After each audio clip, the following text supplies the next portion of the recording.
Sir आप police में थे जी। पुलिस वालों ने हत्या कर दी, क्या आपको लग रहा था ऐसे कि बेटी की हत्या कर दी जाएगी? वो तो सुबह में हम गए तो हमको तो बंदी बना लिया। दिन भर बंदी बना लिया था आपको? जी, दिन भर थाने में रहे। अभी हमारे साथ क्या किया होगा अब इसी से मिला लीजिए जी।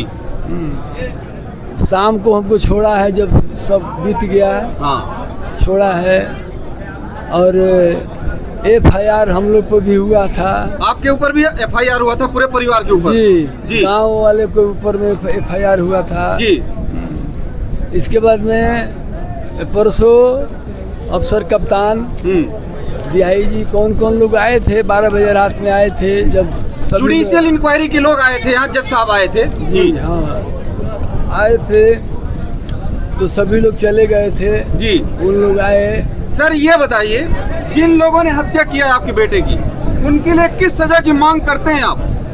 देखिए सर, बता रहे हैं आपको, हम पूछे भी कहे भी तो उन्होंने कहे कि अभी इसका ये होगा, इंक्वायरी होगी। हाँ। अभी कुछ नहीं, अभी आप रहिए, किसी का जरूरी नहीं है। भूषण तिवारी की जो हत्या हुई है, हाँ। महाभारत काल में अभिमन्यु की हत्या इसी प्रकार से हुई थी। अभिमन्यु की हत्या करने के लिए कौरवों ने पहले अभिमन्यु के पिता अर्जुन को जी अपने घर युद्ध क्षेत्र से बाहर भेजा था और उसके बाद उसको घेर के मारा अभिमन्यु को जी। वही काम इस धरती पे, बिहार की इस धरती पे जो सवर्णों की धरती, बलिदानियों की धरती कही जाती है, वही काम इन पुलिस वालों ने किया है कि उनके पिताजी को पहले थाने में बैठाया और पुत्र को घेर करके बेरहमी के साथ हत्या कर दी। इनकाउंटर नहीं, हत्या कर दिया है। क्योंकि इस देश के अंदर अजमल कसाब को जिंदा पकड़ा जाता है।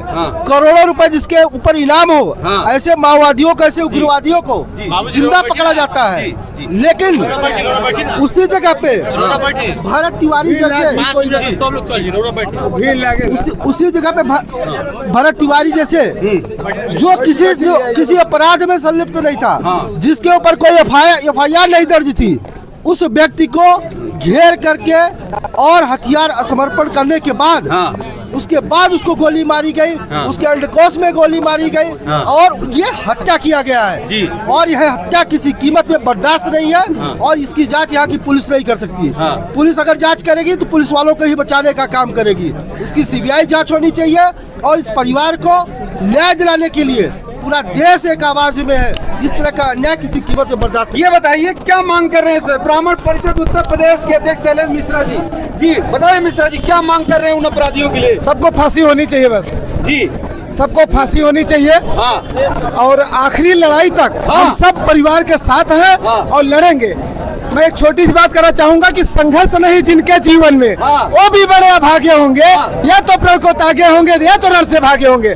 भरत भूषण तिवारी जी ने न तो प्रण को त्यागा न तो रण से भागा और लड़ाई लड़ी। उनकी लड़ाई अंतिम क्षण तक हम सबको पहुंचाने का कार्य करना पड़ेगा। 13वीं के बाद आप लोग भूल जाएंगे इस शहादत को? बिल्कुल नहीं भूलेंगे।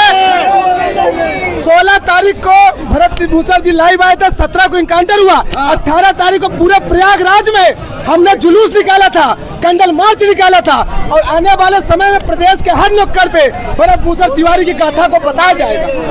जो 20 साल में जो व्यक्ति अपना पिंडदान कर देता है और शादी नहीं करता, बीजेपी का समर्थक होता है, मोदी और योगी जी का गुणगान करता है और हिंदू राष्ट्र की मांग करता है, उसकी हत्या कर दी जाती है। बताइए। देखिए, एक चीज मैं आपको बता दूं, भरत तिवारी की हत्या जाया नहीं जाएगी, वो बलिदान है। और इस देश के लिए, समाज के लिए आप अगर ये कह रहे हैं कि जो लोग ये कह रहे हैं कि 13वीं के बाद भूल जाएंगे, 13वीं के बाद नहीं, पूरे जीवन भर तिवारी का बलिदान याद किया जाएगा और उसको न्याय दिलाने का काम किया जाएगा। एक चीज मैं और आपको बता दूं कि इस देश के राजनेता, जैसा कि जीतन राम मांझी का बयान है, ठीक है, कि जो हुआ सही हुआ, जो कुर्सी के लालच में कि कहीं हमको कृपा पात्र से कुर्सी मिली है, वो हट न जाए। मांझी जी क्यों कह रहे हैं ऐसा कि सही हुआ? क्योंकि उनकी कुर्सी हट जाएगी अगर वो सम्राट चौधरी के खिलाफ बोलेंगे। तो वो कुर्सी के जो लालच में है, तो अधर्मियों की कुर्सी धृतराष्ट्र की नहीं बची, और उसके पुत्रों का नाश हुआ है। तो जो इस प्रकार के अधर्म करने वाले हैं उनका सर्वनाश होता है। और ये सनातनियों का देश है। और इस तरह से जो जिस व्यक्ति के खिलाफ एक भी मुकदमा न दर्ज हो और उसकी नृशंस हत्या कर दी जाती है पुलिस के कानून के रक्षकों के द्वारा, ये जो भक्षक बने हुए इनको किसी भी कीमत में बर्दाश्त नहीं किया जाएगा।